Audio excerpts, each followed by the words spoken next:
Loudspeaker Studios. Good morning, Tromaville. It's me, Zack Beins, host of the Talkin' Troma podcast. I'm so grateful that all of you could be here with me today on April Fools. And there is a graphic there, unless there's not. If you're listening, there's definitely no graphic, and please pay attention to the roads.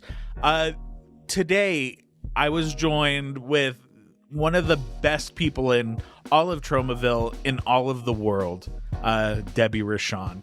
And we catch up a little bit, and we got to put something out in the world that I never thought would exist. It's ridiculous and hilarious, and should it exist? I don't know, but I thought it should. Me and Debbie do an audio commentary for the Troma Family Fun Classic, Doggie Tails. So everybody, enjoy, listen, and please have a good time with this conversation and commentary for Doggie Tails with Debbie Rochon.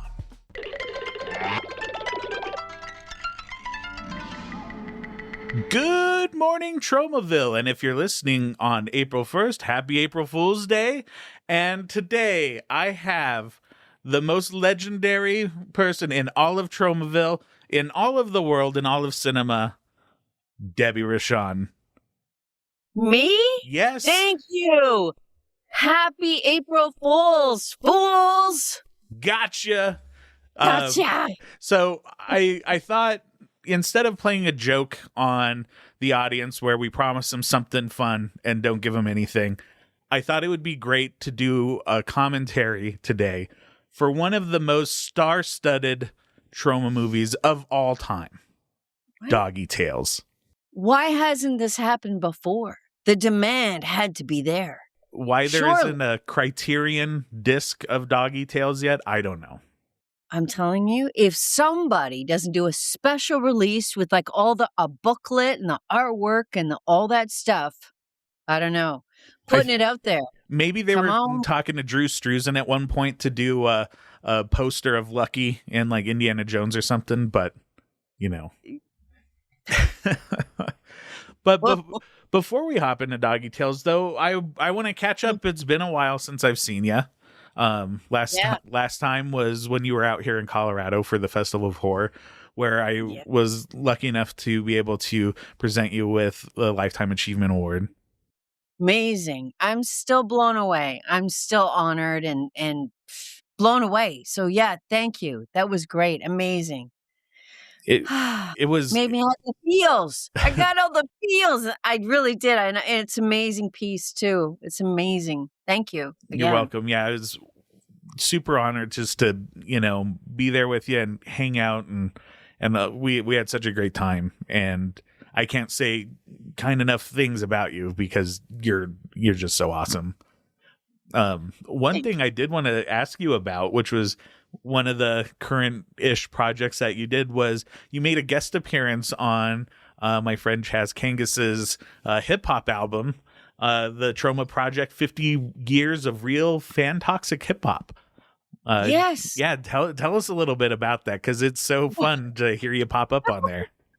Okay, so who knew that I'd be doing so much music these days? Because Skin Flicks, a group from Wales. I just finished my part on that, and that will be like the 4th LP or disc that I've been on. And I did Chaz's rap album. I mean, who knew? Because let me tell you something, from the Slice Girls era, that was a disc, and everybody was actually singing on it. The take off on the Spice Girls, the Slice Girls. And who knew back then that I would come into this music world as a non-musical person and just put so many tracks down from the luxury of my own home. But I did do something for Chaz. It was a very small bit based on an old sort of I think it was like an R&B song. And I just Yeah, I just did it, sent it in. I said, do you want it another way? And he said, no, it's perfect. And I said, great, fantastic. And I can't wait to get my copy. Chaz, you need to send Debbie her copy. Come on, Jazz. But no, it was like so much fun. And he did such a great job with it because we did it so long before the record came out, right? So, in other words, there was so much work put into it. And there was like all these people behind it, and like it was a big event. It was a really big event. People should get it. If you haven't gotten it already, I think you're going to love it. It's Tromaville all the way. So, any fans, this would definitely be a piece for the collection while it exists. And it's so cool that it is a physical album and not just a digital thing. Yeah, exactly. And that's hard. That's hard and not inexpensive. I was going to say cheap. You're never supposed to say the word cheap. That's what salespeople tell you. Never use the word cheap. Say inexpensive. It's not inexpensive to make this. Nor is it inexpensive to make this commentary track to Doggy Tales. It's true. Yeah. And also another cool thing is the 30th anniversary of Tromeo and Juliet, which is coming up. One of your first forays into the feature film world. Tell us, looking back on it now, how do you feel about Tromeo? Well, it's interesting because I always I loved it so much from the memories of making it, right? The memories were just so incredible and varied and different and reflective of the 90s and what was going on then and who was coming up and all of the artists that were involved and the actors that were involved. I mean, some of the actors in this are to this day just it will blow your mind to see the movie. Like Valentine Mealy, he just for whatever reason, like you know how, and the meat guy. Oh my goodness, our meat man, the meat bow, if you will. He is phenomenal. Like holy cow! You want to talk about Jim Carrey or someone with the chops of comedy, physical comedy? This guy. You can't tell me that there's any difference as opposed to like well, one person made it because there was more talent and stuff. No, there was just maybe more opportunity or something, but he is just so good. So the performances I think are just out of this world. And I was very lucky on my part because I had been working with Lloyd and Troma for a few years at that point, not a long time, but since 92, and we shot it in 95. So I was working with them already. And, because I watched the movie and I saw it recently in a big screen with, an audience. And I thought to myself, it is so cool. And it's cool to see the sort of like imperfections of the film as it was going on. And I felt like it was a different time. Like I felt like it was an old movie. Like I'm not talking Gloria Swanson, but I'm saying like it had that vibe of a definite different time. And I was like, wow, that's really cool.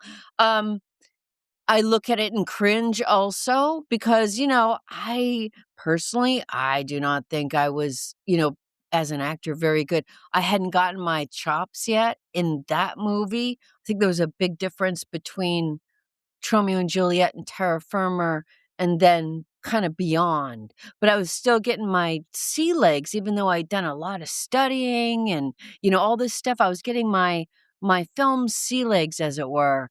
So there's certain things I think I hit on and certain things I missed. But overall, I think just the experience with everybody and the sheer talent involved, like I think the thing that surprised me most of all was not just the amount of like rehearsals that we did, but the departments, each department had so many people in it.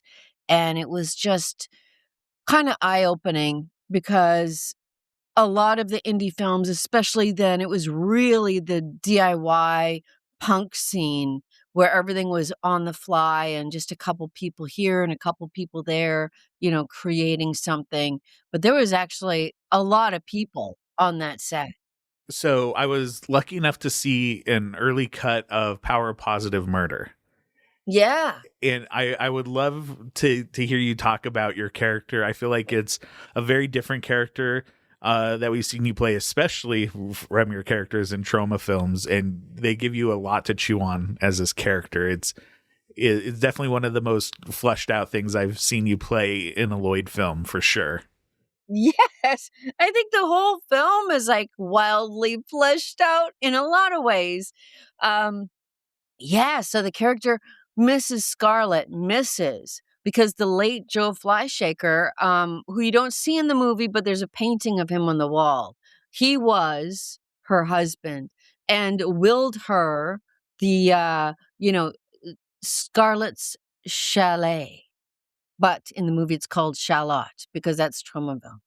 um, and so, she's a character, a real cross between uh, a Gloria Swanson and something Troma. Like, I'm trying to think of the right balance. Like, if Gloria Swanson, because this is its own thing, right? I mean, it's not actually this. It's its own individual thing. But if you put Gloria Swanson with John Waters, perhaps something like this would have in the past come to be.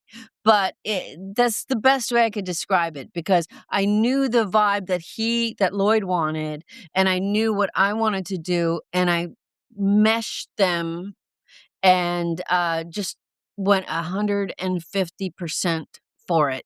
Like, just went for it. No holds barred. Like, it was a lot to chew on, but it was the most satisfying.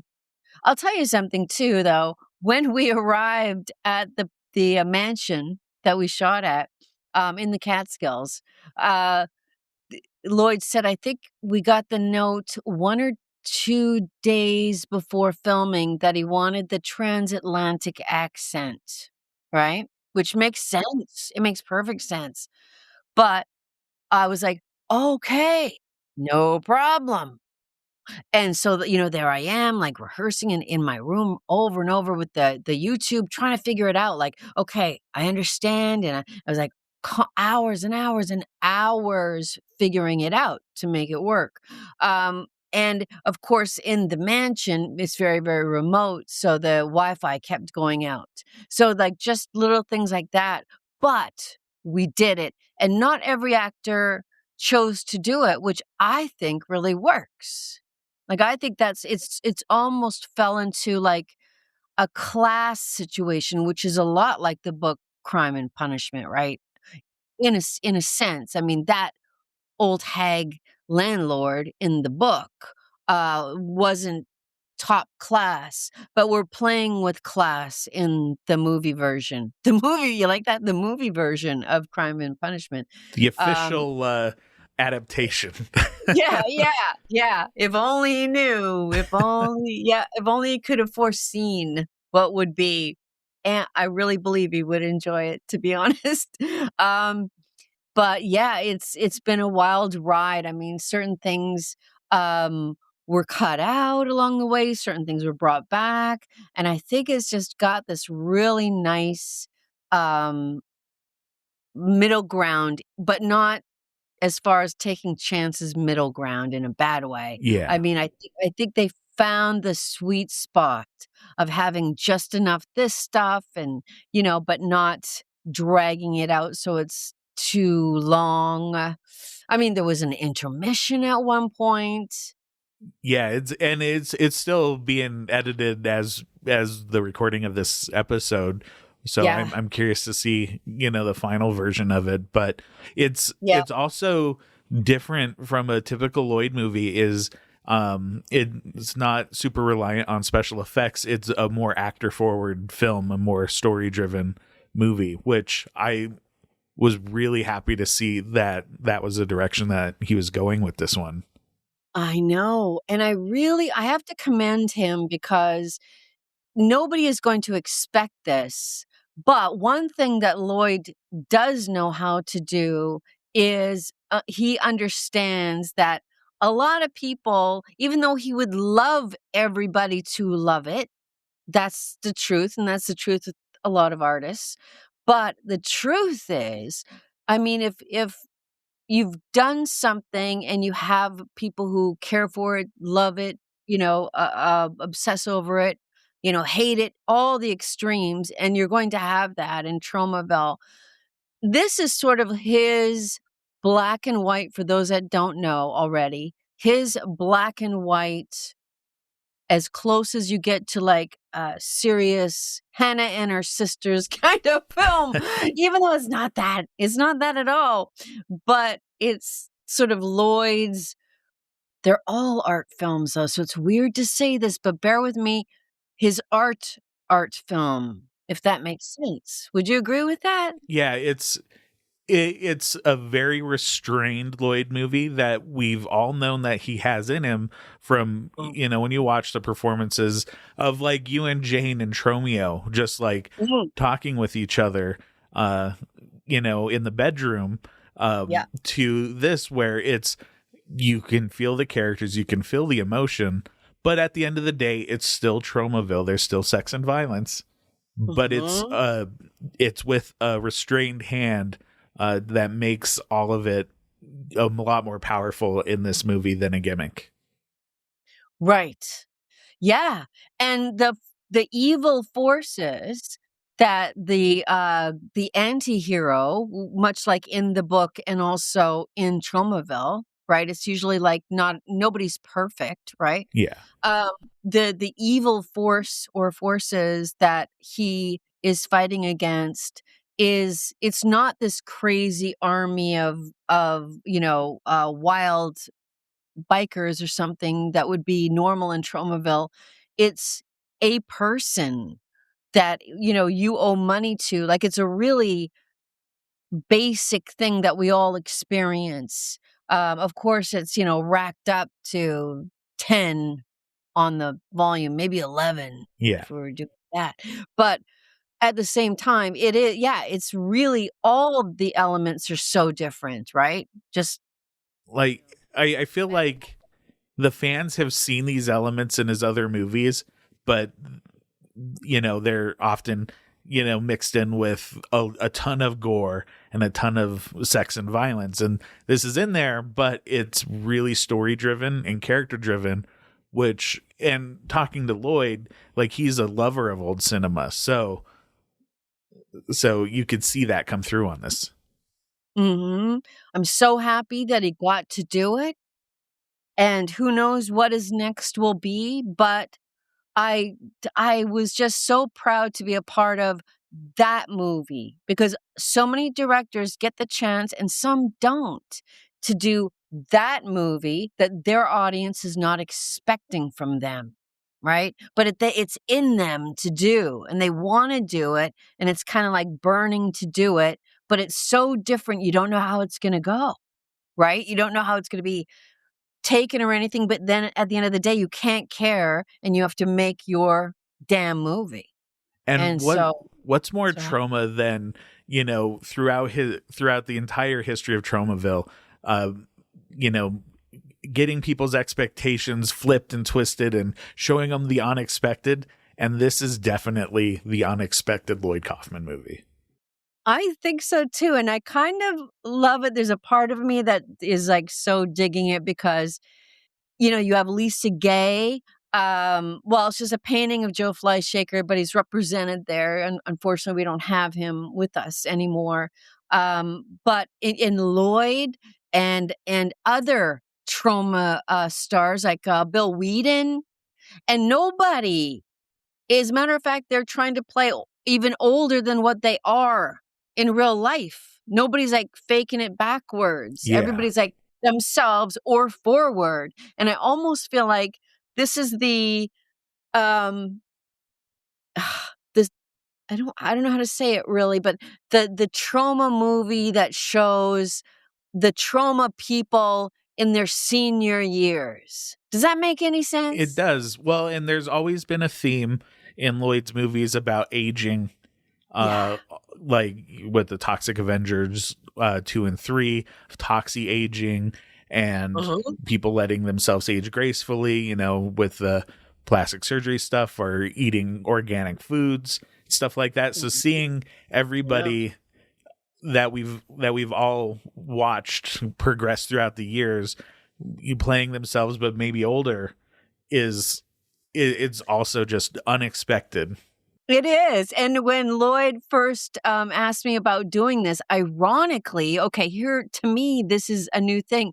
He's got a process that he does, and that's part of his process, even if he already knows and he's already made up his mind. He, until this movie, would always say, okay, yeah, I'm doing a new movie and I'd like you to do this if you can. Just send in a video. It's like, just it's the process, like, how everybody has one, like, you're Yeah. sending in a video, like an audition video, if you will, but it's really just to, like, have it on file, like, it wasn't the beginning or end because he knows what you could do and what you can't do or whatever. This was the only film he never asked me to, and when he asked me about this movie, he said, I really want you to play this, Debbie. I really do.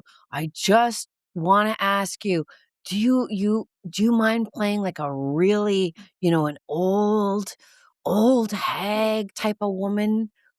And I said, Lloyd, I am an old hag. Don't worry about it. This is good. You won't even have to use special effects makeup on me. And the truth is, we didn't use any special effects makeup. We did some really cool, like old school glamour, Yes. makeup in that regard. But we had no aging makeup. It's just like balls to the wall. These are the Tromaville actors now. Yeah. That's us now. It's Lisa Gay. It's Lloyd Kaufman. It's like whomever you see is Bill Whedon in the nude again. Speaking of Because he balls to the has wall. to. Because he has to. Yeah, literally, he has his balls to a certain type of wall. But it's phenomenal. I really hope people dig it. I think they will. I think they're gonna surprise maybe themselves, but certainly Lloyd. I think it's gonna resonate with people I think so too. because yeah. It's not a bunch of 50, 60, 70, 80-year-old people trying to do comedy of 20s and 30s. It's people saying, what if It's a we're grown-up all trauma movie. yeah, that's in a nutshell, that's what I've been trying to think of that phrase. Hello, it's a grown-up trauma movie. Well, and it's also cool that you worked on this movie, but 30 years before you did Tromeo and Juliet. Uh-huh. What would you say like the differences from Power Positive Murder are as opposed to Tromeo? Like what stuff was different and what stuff, is a through line on there that stayed kind of the same? Yeah. So the through line is Lloyd trusting you to create and come up with a memorable character, meaning it really is on you to shine, to show up with a fully developed character, because he's not gonna make that for you. He's not one of those directors that sort of like, takes actors' hands. He encourages, he has stuff to say, but, I mean, if you shine or do not shine in a movie, that's completely on you in one of his movies. It's what work you've done and brought with you and do when you're there. That's always been the same. That's never changed since Tromeo to today. Um, and his respect for departments, meaning that you need them. It doesn't matter all this, the post stuff, the AI stuff, all of this other stuff has no effect on him. It's like you need your art department. You need special effect. You need, 5, 6, 7 departments even if it's whittled down to, at this point, like 1 or 2 people in them. And sometimes there's 5 or 6 in them. But you need to have like an art department. I love that about him because I don't see that enough in indie films where people take the time to really set dress a room to the character.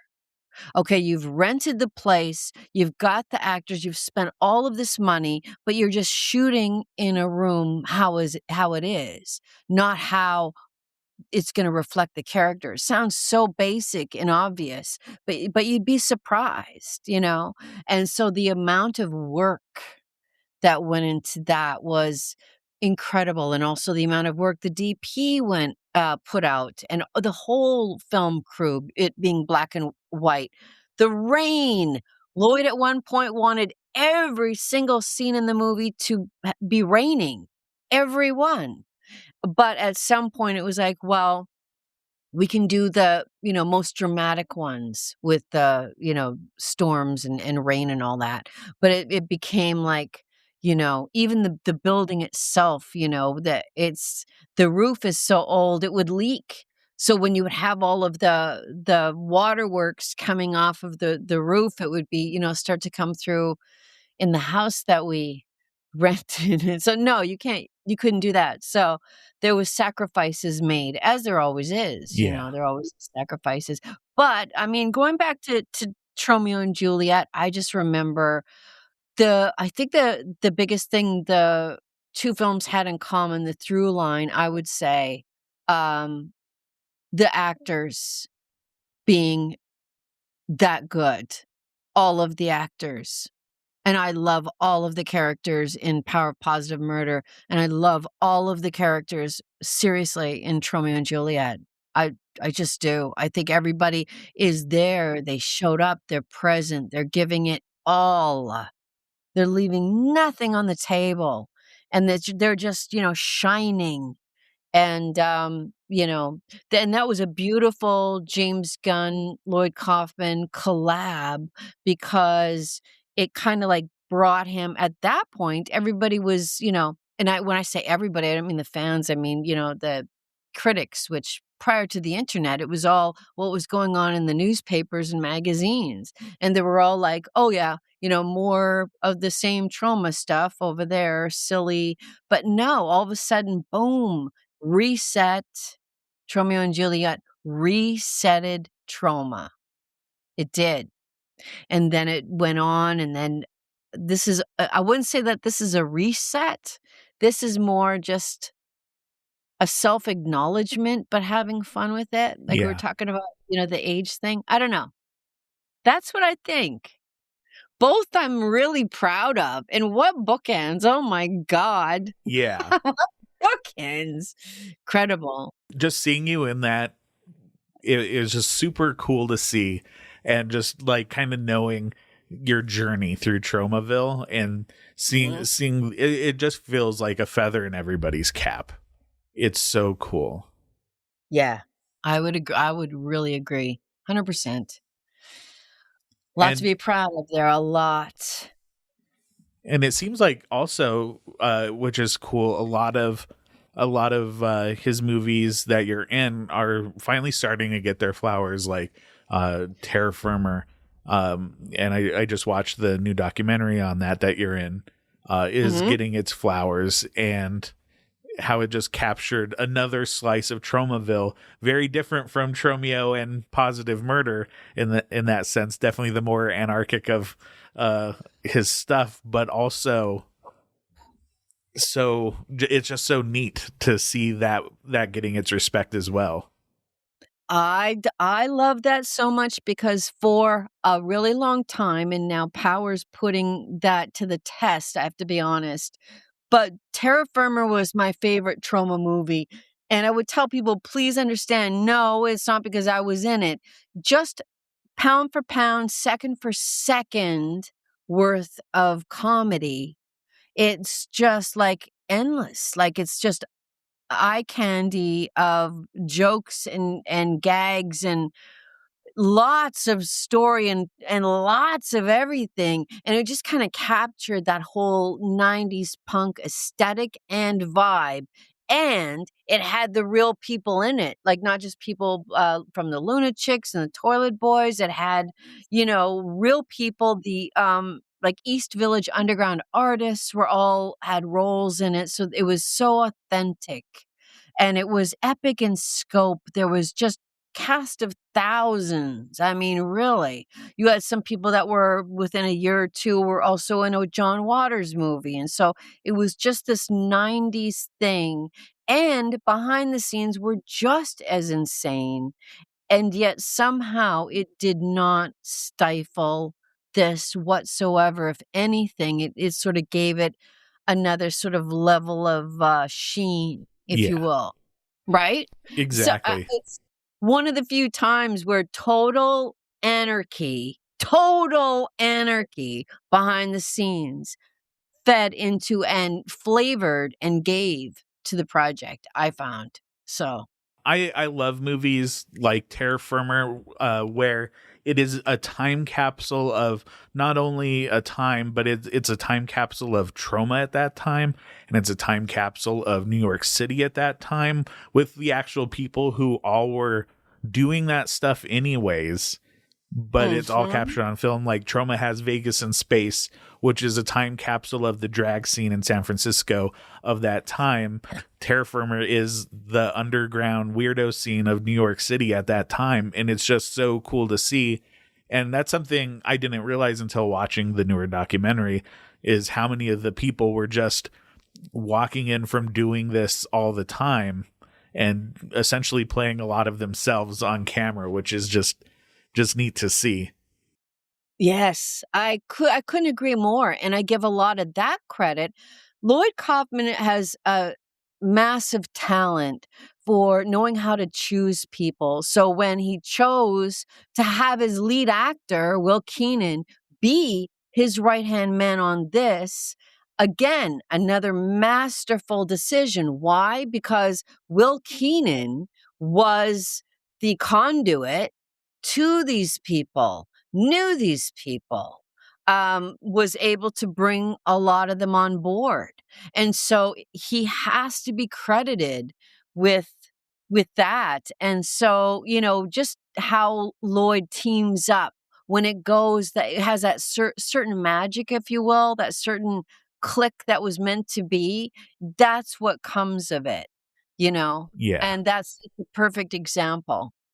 Like it happened on Tromeo and Juliet with James Gunn. It happened on Terra Firma with Will Keenan, meaning his right-hand person was, boom, the perfect person at the perfect time.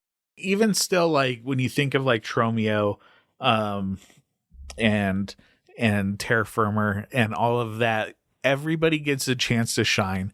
And in all of those movies, you were very noticeable, but also very different character in all of those movies, where I think that's something that you should definitely get your flowers for, because it's easy, I think, to write people off with low budget films like, oh, you're just doing the same thing over and over, but you're very different personality and character and believable in every single one of these things is a very different person, where you forget you're watching Debbie Rochon. You're transported into the character of Ness or Christine. Yeah. So it's, I appreciate that a lot, because when when Terra Firma came out and Time Out magazine did an article on it, I think it was Maitland McDonough,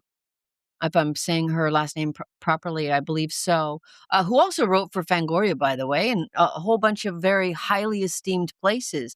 And she reviewed it, and it was the most scathing, horrifying, you can probably still find it online, said like really horrible, I think the fact that it got personal was the thing. It wasn't even about the movie. And I bring it up because of what you said, right? Because she was like, I'm paraphrasing, but just look at her. She's a bottom of the barrel scream queen. And look at, Lloyd with his, blah, blah, blah, whatever she said. And it was so bad that everybody in the office was like, next time I went there, they were kind of like, not, I don't want to say scared, but they felt so bad. And to me, I was like, I bet she didn't even get that I was doing a character. Like, I really feel like the way that she wrote about it, and that's why I bring it up to you. Like, thank God there's people today, all those years later, when there's other things to sort of compare it to, can understand that it is, in fact, a character. Like there is actually really bimbo characters that aren't bimbo actresses, right? And when Lloyd said, gave that role to me, he's like, okay, so this is just a conglomerate, Yeah. if you will, of like all the crazy actresses I've ever worked with. So that's like sort of, for me, that's like the invitation to just go. Okay, I get it. I understand what that is. Yeah. Go nuts. But yeah, so I mean, I'm not underlying what you're saying with the negative, but I'm sort of saying I appreciate that we've come this far around and that we could talk about it this way and it not be, somebody who's just looking at, just assuming that that's also the person. Which is funny, I feel like, with, the big budget Hollywood blockbusters, like nobody's like, oh, well, that's how, Emma Stone is in real life, like not her characters. But for underground movies, people are like, oh, that's Debbie Rochon, exactly how she is in Terra Firma. And it's like, no, Yeah. like she's an actress. And I guess that speaks volumes to how good you do. Yeah, it has to be. I mean, it's gotta be something like that because it's been a wild ride, boy. What an amazing bringing it all to power. I feel like it's all been going there and can't wait till people see it so we could talk about that. I know. Once it's out, we'll have to get a bunch of people around and do a round table and all talk about it. Yes, absolutely true. Yep. Also, just kind of pivoting a bit, because this is our April Fool's episode, I want to know, what are some of the craziest things you've ever seen happen on a Troma set? And I know there's stories out there that aren't in the documentaries, or that you've walked through the office and here's something random and silly or crazy that you've seen that just people should hear because it's funny. Well, there's one that I could say about Lemmy. Yes. Because I think I say it in the new Vinegar Syndrome release, so it's not like breaking news or anything, but he's such a character. He's such a good man. Like, there's so many great stories about him that I could say something like this and it would actually be funny and it's not derogatory whatsoever, considering the amount of people in his career that he's helped. So I could say something like this. He said, basically, I can't remember if it was James. It was probably James that wanted to get Lemmy for the Tromeo, which was Lemmy's first of many appearances in Troma movies. And so he did the Tromeo and Juliet narrator, and then they asked him to come back for Terra Firma. So I remember after shooting a long day, one of the PAs came up and he said, Lemmy's coming in from the airport, like tonight, like right now, but he's only going to get in the limo if there's like chicks and drugs. So I'm just trying to find somebody. You don't have to do anything. You don't have to do the drugs or him or like whatever. Don't have to do just physically so that it looks like there's people in the limo. And I was like, I know, so exhausted. I was like, no. As I was just really the concept. I was just like, that's really uncomfortable. I wasn't judging it, mind you, but at the same time, I was just like, no, because I didn't know him personally, right? So I couldn't have made that decision, which turned out everything was like great and fine and no problem with whatever happened, like whoever went and all this kind of stuff. But that's how he was gonna get into a limo and come to Tromaville, and that was the only way he was gonna get in a limo, is if these elements were in place.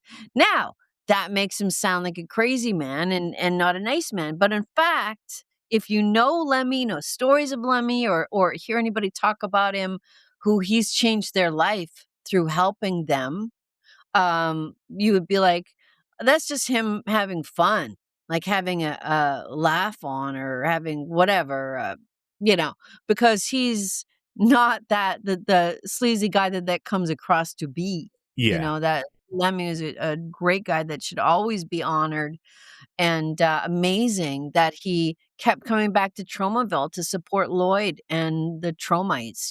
He kept doing it. But yeah, so that was I don't know why, but that kind of sticks out for me as a wild and crazy moment. Um, I think some of the stuff with Doug Sackman and Can was really wild. I mean, we were just, you would see all of these, galas and, really expensive places and red carpets and stuff. And, there we were with our, homemade signs that we made up in the little room that we rented for, 30 people to sleep in.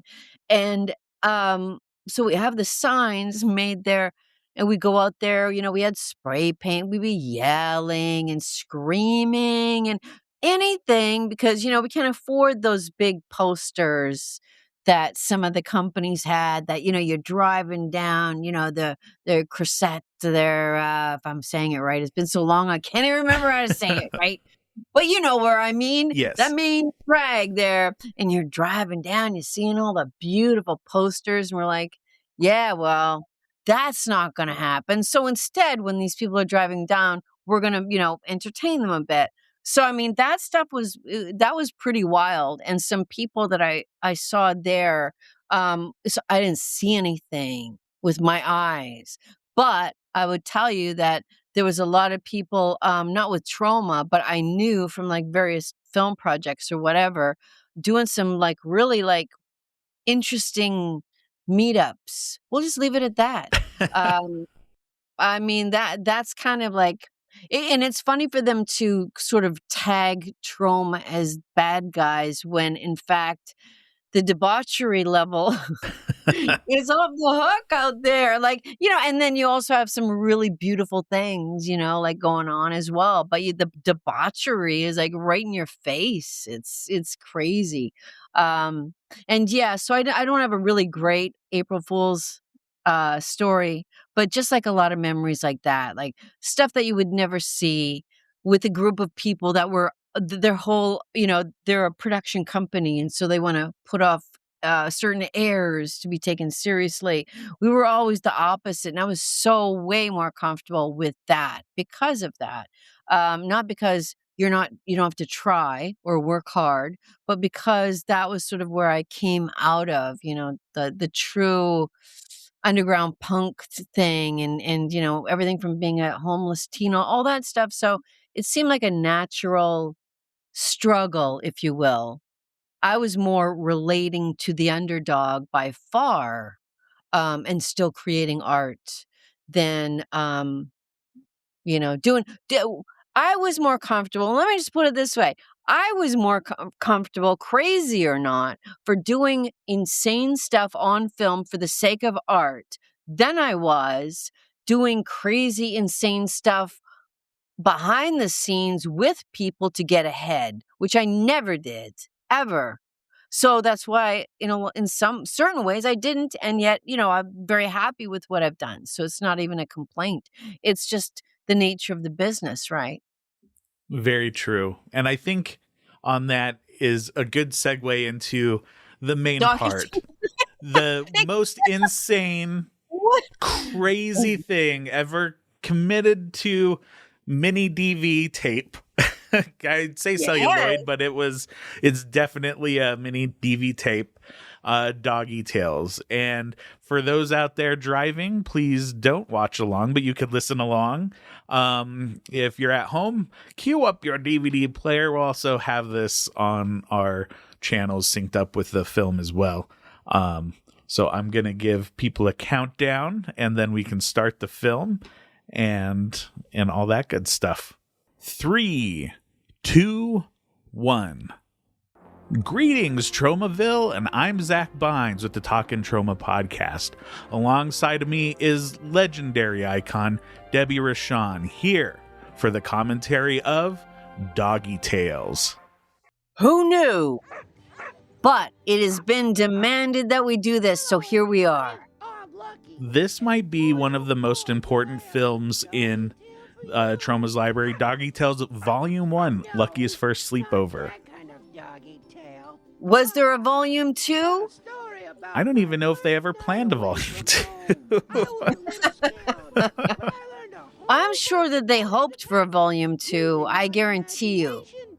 I think the problem was they marketed the film more towards children instead of stoned teenagers who love dogs. Right. Exactly. Yeah, exactly. I think it was a great idea. And who knew that Tromaville would come out with a family film, which here we are. This is it. Should we just jump into the story? Or let's just jump right in. Real quick, that's Academy Award nominee Charlotte Kaufman, alongside of President of Troma Entertainment Lloyd Kaufman. Isn't that cute? Look at that. Now, that they actually scripted and filmed, but the rest of it, they literally went to Central Park with a couple of DV cams, small ones, and filmed random people with their dogs with nothing particular going on other than the dogs just doing what they would do in the park anyway, and took hours and hours of that footage and just made this story work. Kind of forced it together, this footage of just random. Do you know what I'm saying? There was no script. They just shot dogs in the park for many hours. And I, for one, am shocked, actually. I'm first learning there was no script to Doggy Tales, Lucky's First Sleepover. Right. Who needed one? I don't know. I find it fascinating that, you could take that much footage and just, make it seem like it kind of sort of makes sense. And it's the beauty of the fact that it kind of doesn't, in a way. It doesn't go from, a close up from this guy and he's going to do that, but it was all put together visually. And then afterwards, okay, we're going to figure out a story from the footage. So how did you become involved in the Doggy Tales project? Well, it's one of those things as the artists call, you must answer the call to the art.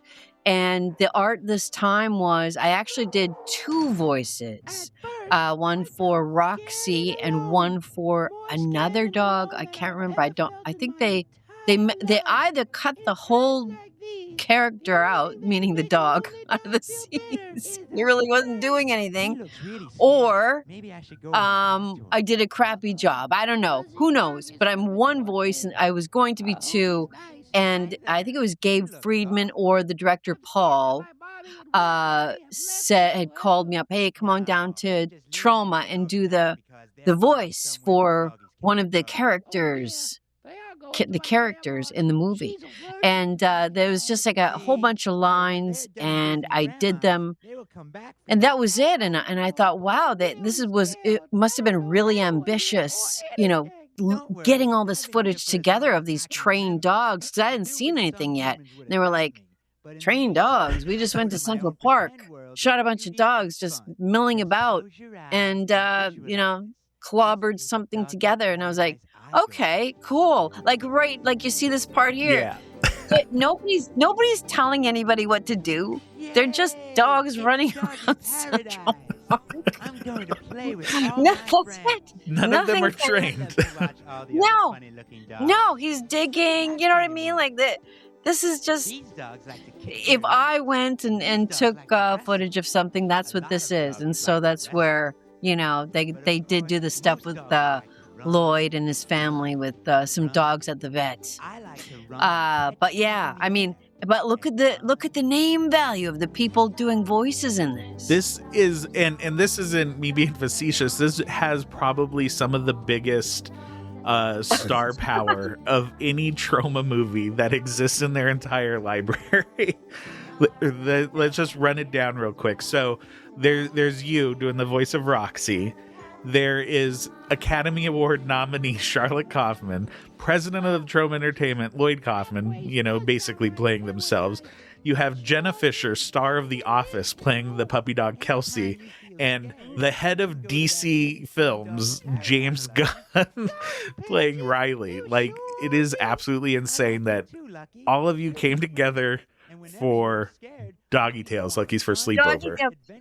Well, I mean, that's the whole thing, isn't it? Just, people assisting others in, making it happen. And, back then when people had time to do that, they may have had a lot going on, but they had the time to help. They did. So that says a lot about the people, really, doesn't it? Yeah. And, Gabe Friedman was a big, not just Paul the director, but Gabe Friedman had like a lot to do with, obviously he was the guy stuck with all the footage. And there's got to be a story in here somewhere. I mean, he would be another great guy to talk about just how much footage he had to go through to clobber together or paw together a story with this. Fetching all that extra footage. Now, where are the extras? Where are the, the deleted scenes of more dogs running? There's probably hours of DV tape in the Troma archives of like these dogs just running around in the park. Yeah, like look at them. Nobody was planning. Okay, get the black and white dog to carry that ball in a sack over to the thing over there in the buckets no, it was just like, okay, just follow the dog. We'll just whatever happens, we'll figure it out later. That's pretty genius. It's right up there with my idea how I think it would be so cool to do a commentary track of a Yule log. But I mean it, like, just like the guy, talking, or the woman, like whomever's doing it. Oh, this is the part where I went in with the poker and I had to like get the flames going and I had to put one log in, but it had to be a certain way. Like, you can only get the hand in so far. I mean, I really thought that would be a fun and funny thing to do. But this is right up there, though. Just go to play with your dog. I don't think there's many audio commentaries out there with renowned actresses over almost a home video of dogs. So I think that's really cool that this is happening and it's a part of cinema history now. No, I really think, and again, it's probably a Lloyd question or somebody else, but I think it did surprisingly really well. And then I don't know why it ended. I want to say that there was hopes to do like a series for like family films. Like there would be a branch of Troma making family type films, and this was the beginning. They even made a new logo at the beginning with TOXIE inside the paw print, the family fun. And I remember when this first came out, I thought that was such a great idea to introduce a younger generation into Troma movies. Like maybe they could have put the Toxic Crusaders stuff out, or even I know there's filmmakers out there who make kids movies that are looking for distribution, and it would have been a cool kind of launching point for that, I thought. But yeah, I truly believe, and again, they could tell me I'm wrong, but at the time when I was there doing the voice and all this stuff, everybody was talking about it, that this was the beginning. This was the beginning, but it turned out it was the beginning and the end. Volume 1.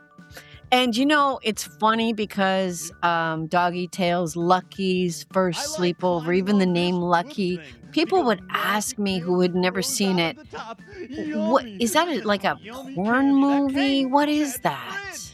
Lucky's first sleepover? No, it is straight up children's film, like straight up family movie with all these great people in there. And they wouldn't be voicing something like weird and crazy. But so I think it's just good fun. And look at these good sports putting treats on cement blocks for the filmmaker who's probably saying, I just need some fun footage. I'm going to go chase a dog around with some, it looks like green Tootsie Rolls. And throw them. And they'll surely run.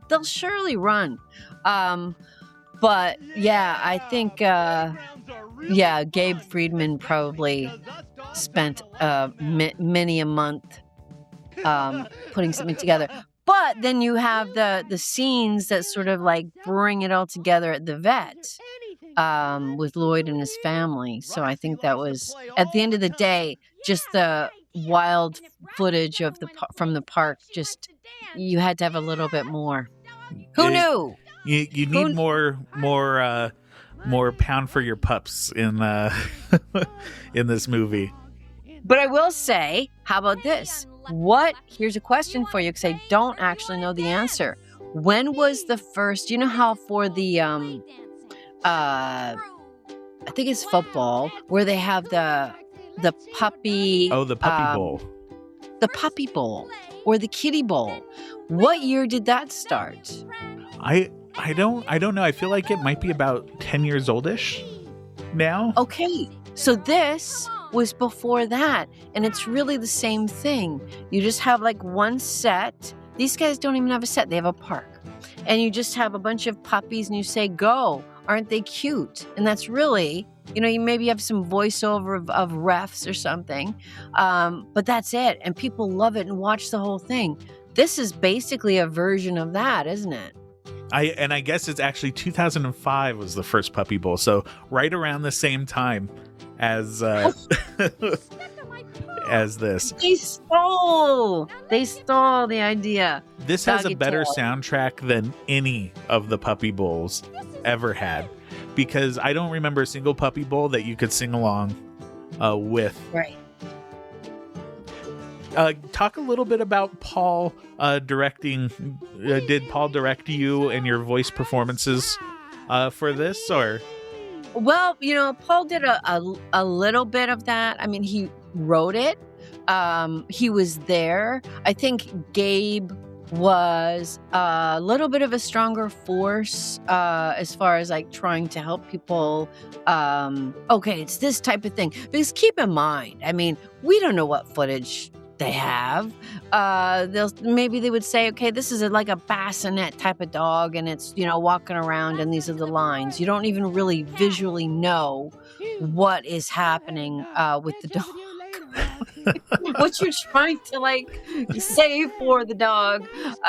So I mean, at least in my case, that's what happened. So I did the like I said, the one character, and then he said, oh, do this other one.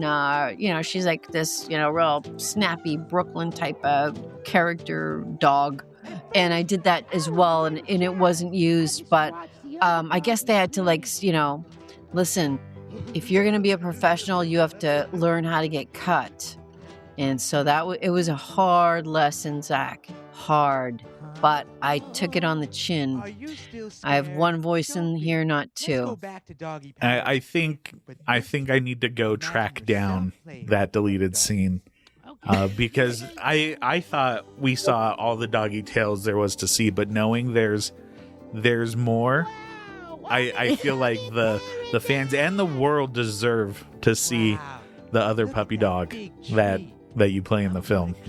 Yeah, that would be both a Troma team at the office and a Gabe Friedman, because perhaps in his hard drive it was deleted forever. I mean, who would keep I mean, only he could tell you. Oh, there's another song going on. I love it. But you could sing along. Only he would know what happened to that footage, whether he hit that delete, I'll never need this for anything, delete, or if it actually exists somewhere. But yeah, holy cow. When it came out, I was just like, wow, this is... I'm telling you, it was supposed to be a new launch of something, a new area for Troma. Because keep in mind, Troma did like a golf movie, right? Right around the same time, like an instructional video. Yeah. So there was some testing going on. You know, where's the sort of side journey that Troma could go on? Could it be sports? Could it be dogs? I don't know. I do think it is funny, like in all seriousness, this movie has got its cult following of, you know, Troma already is a cult following, but there's even a smaller subgroup of all of us that, you know, unironically love Doggy Tails. And yeah, it's like, but which dog are you hoping, well, I don't want to say hoping for, but rooting for, you enjoy the most? I mean, do you have a favorite at this point? I mean, you got watching the movie so many times, you have to have somebody that you... I always am gonna love a Roxy. Yeah. But Lucky is such a great protagonist, and you really feel for his adventure of being nervous going to the vet. And Gabe Friedman brought that character to life so well with the voice. Yes, he did. Yes, he did. Which is funny because this is like super deep Troma nerd lore, but the voice he does for Lucky, you hear him do that voice as like just random background characters in like Terra Firma and stuff. Like you'll hear, "Oh, now they got a knife," and it's the same, the same. So that was like the character who's always in the background of a random Troma scene now is finally front and center. He's front and center. He's like it's almost like a South Park type of character, if you will, like the vocal stylings of Gabe Friedman as Lucky, and the plethora of characters throughout the Troma movies that he edited. I mean, you can't mistake it. He does that voice, and yeah. Look at this. The puggy's cute. And then also another editor from Troma, he did the voice of Patches in this, but Sean McGrath, and he also edited Terra Firma and Citizen Toxie as well. So it's really also just kind of like a slice of we are in between Troma films at the moment, but we are making Doggy Tails. There was no downtime. They had they had a bunch of footage, and they were commissioned to, between them and Paul, they were commissioned to make a movie. But I do think Paul had a really good idea to do something like this, you know, for the kids, so that there'd be like another avenue of like Troma movies for people who had like even the Troma fans who were starting to have kids. Surely they needed something besides, you know, besides the Crusaders, like something that was completely non-violent for like little kids. And this was it. Well, my kids were like 2 and 3. We would watch Doggy Tails together, and they would love to sing the songs. And I have video of them watching it and barking at the dogs on the screen when they're super little. And I was just super happy that I could share something like this with them, and always hoping to be more. And another one of the ahead of the times type of thing. I feel like something like this would make a ton of money on YouTube, and you could do like a weekly Doggy Tails series, and people would be all about it now. But back when this came out, you know, Troma being ahead of its time and way ahead of the buck. So yeah, exactly. I agree. And I'm so glad that it exists, because it's one of those, this is going to sound really weird, but it's kind of like the story of a junkie movie where it's all actual footage and then maybe a couple of scenes that were scripted to bring it together, but it's really a documentary. It's not a narrative film, but it's kind of presented like a narrative film. Think about this.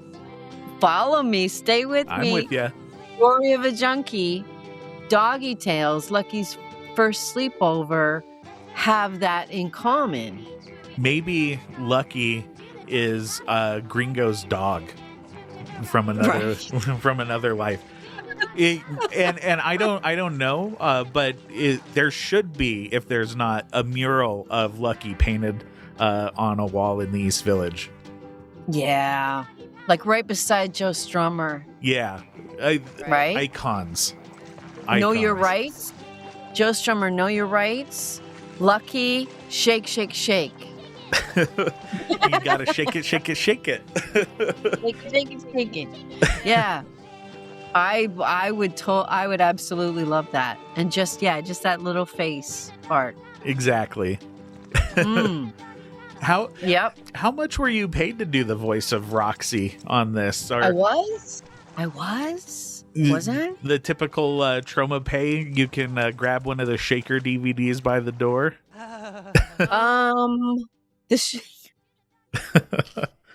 Hey, I demanded the non-Shaker DVDs.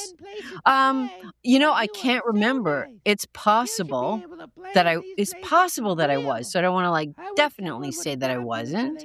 But yeah, I mean, they were so good. I lived extremely close to the Hell's Kitchen compound. And I mean, they're so good at just, giving me stuff to take to conventions and stuff like that. That coming in for a day to have some fun, it didn't really seem like, anybody was taking advantage of anybody because, like I said, I mean, there was all kinds of stuff that they would everything was physical media, right? So they had just lots of it. And they would say, oh, take some, oversized posters. I mean, my goodness, I still have some here. And, stuff that people really don't buy anymore, like the oversized posters, because it's like you have to have 5 walls to fit them. They're so big. Yeah. But yeah, I mean, I think it was more like that for something like this. I mean, I want to say Terra Firma was a solid $150. So this would probably easily be double the budget. Yeah, that's what I'm saying. That's what I'm saying. It was probably 1,000. I mean, nothing less than scale for Doggy Tales. Right. Well, full union. There was a union person on the set, with the dogs. The Humane Society also hanging out there was intense. Well, it was really intense. But you know what? There couldn't be more humane because, I think everybody making this movie were just such dog lovers. They were like, it's all good footage. How do we cut anything? Yeah, Gabe is rolling his eyes right now. But it's look there's some story happening. To get clean and sophisticated for Lucky's family. You had to look. This is the story part, right? Where he gets a little, bath and feels good. I mean, but who can't relate to being chained up into a metal sink in Hell's Kitchen and getting sprayed down by a strange person with a hose? You had a very similar situation in Shakespeare Shitstorm. Nice. Oh, that segue.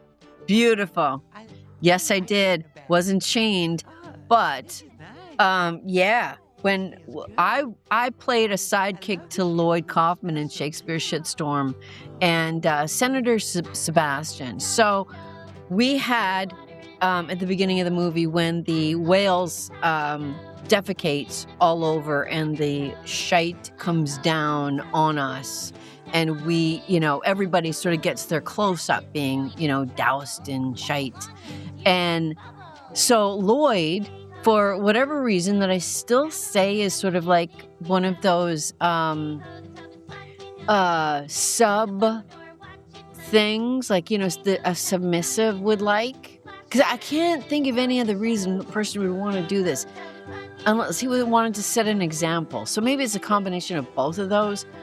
I said, are we going to go first, in the middle, or last? And he says, we're going dead last. And I'm like, oh, Lord.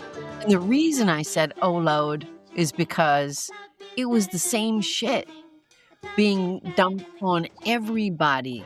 It was cleaned up off the floor, like, because there was a lot of it, right? Sort of like scooped up, however they scooped it up, put it back in the buckets, and dumped the same shit. So now we're talking how many times into it. Floor, like person, floor, shoes, the whole bit. Like how many times, like 10 times, 20 times previous to it now going on you. So there's no acting needed at all when you have that kind of shit Lucky's family. coming down. It is like no acting needed. So when it was time, just like you see in the Lucky movie, so when it was time to get the hose down, so to speak, I said, I can't get in the subway or a car or anything like this, because the place was where we were shooting was a restaurant at two sides, and so there was no showers there. It was a restaurant, and so they said, yeah, no, everybody's getting like washed off out back. So I went out back, and they were like, okay, so what you got to do is you strip down. We got the hose from the restaurant where they just like hose down the buckets, the old grease buckets. And this is what we're doing. And I was like, oh my God. And I said, okay, the choice is to not have it done and go that way, or have it done, be it over with, and do it and get out like that. And tomorrow's another day. So I opted for that. So I was hosed, took everything off, hosed down, and, took it for the art. So And they gave you a little nice green treat afterwards. So. Yeah, they gave me a green treat. The end. See, that was a beautiful ending, and to the story as well. Look at you can learn about. I do want to say something about the film. So Paul Mosio, he passed away in 22, and this is the only film in his director credits. So I do want to give him his flowers for that. And if it wasn't for Paul's vision to bring this to the big screen or to the mini DVD market, we wouldn't have this. And it has brought hours of entertainment to myself and others. Yes. I'm very sad to hear that news because I did not know. So yes, thank you, Paul, for bringing us this, and we will forever. Look, you have a nice little character card for all of them.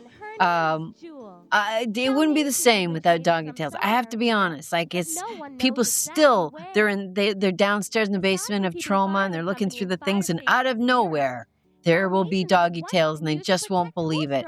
So it will forever have its own very special place in the Troma library. Definitely. And real quick, I have to know, have you ever talked to James or Jenna about this film? No, I have not. I would be curious to know what they think, or if they even think about it. If they remember. If they remember. Well, I think there's only one way to find out. We must ask them. For the criterion of Doggy Tails, we'll have to have the very in-depth Vinegar Syndrome type documentary with James and Jenna and Academy Award nominee Charlotte Kaufman. If there was ever anything to go for, that's it. The criterion version of Doggy Tails.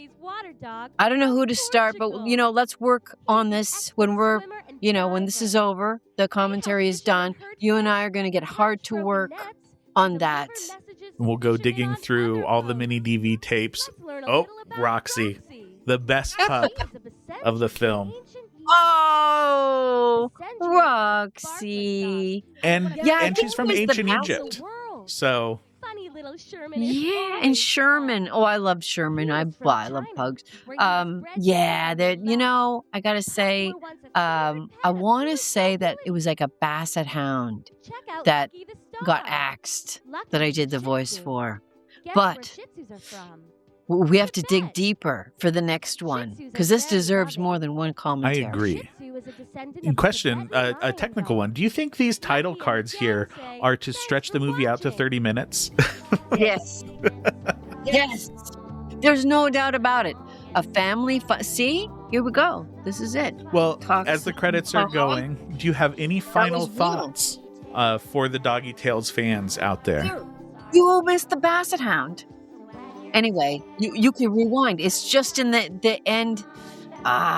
Okay, any final thoughts? I'm just really glad that I did it because it is still to this day. The only thing that I was mad about when it came out, which actually made me laugh and still makes me laugh, on the physical DVD, they spell my name wrong. And I thought, damn it. I was so excited. And then I was like, son of a bitch. What do you mean? Rachon. What are you talking about? After all the Troma movies, you'd think it'd be easy to, They could grab a DVD off the shelf and double check. And I was like, I can't believe it. So I'll end with that. That's a gripe. I'll end with a gripe. How about that? I'll end with a gripe. They got on the cover of that disc. They couldn't spell my name right, and I was very sad. But not sad enough to not love this movie. Well, thank you so much, Debbie Rochon, and everybody else out there. Stay traumatized. There you go. Stay traumatized. Oh my God, that was incredible. I hope it was what you wanted. Oh, 100%. There's only so much you could talk about a home video of dogs. Isn't that hilarious? And I swear to God, from what Doug Sackman told me, I'm like Central Park, and then it said Park Slope. I swear to God, maybe it was both. Because I swear he went, I think maybe Gabe went as well, and probably Paul went as well. But regardless, it's funnier. It's like, this hodgepodge of information. Who can you really believe on the Doggy Tales commentary? The unreliable narrator. There you go. There's too much. We have to, don't trust it. That was fun though. I had a great time with you guys. Thank you so much.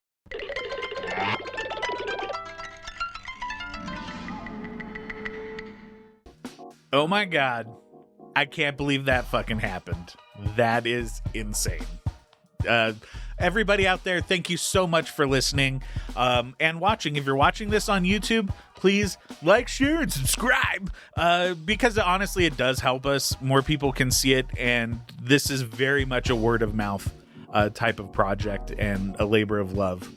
Of course, it's a labor of love because you probably couldn't pay anybody to talk about Doggy Tales. But I love you, and I hope you love this, and please show your love by subscribing and sharing it. And if you're just listening to this in the old automobile, hop on over when you're done driving and watch us on YouTube. We have all sorts of different deep dives in Troma history from their video archives, and you can watch along Doggy Tales as me and Debbie are talking about it. And also give us a click on the subscribe there. You're already subscribing to other things, but you're not subscribing to the best thing, which is Talking Troma on YouTube. And follow us on the socials, all that good stuff. We love you all. And remember, in the wise words of Doggy Tales, don't forget to shake it, shake it, shake it.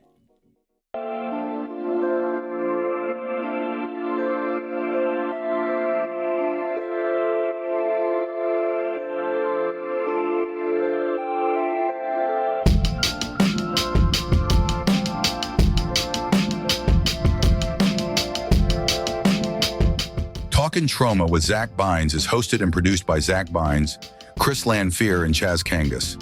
Our head of research is Dr. Nolan Stoltz.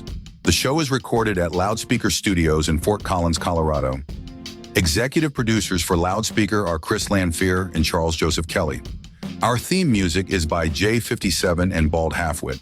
Talkin' Troma is a listener-supported production of Loudspeaker Studios, a nonprofit public radio service. To support the show, please consider making a donation at loudspeaker.org. Catch new episodes of the show Thursdays at 9 p.m. Eastern, 6 p.m. Pacific streaming at loudspeaker.org and the Loudspeaker mobile app. Past episodes of the show can be found at talkintroma.com, and you can find us on social media at Talkin' Troma. Thanks for listening, and we'll see you in Tromaville.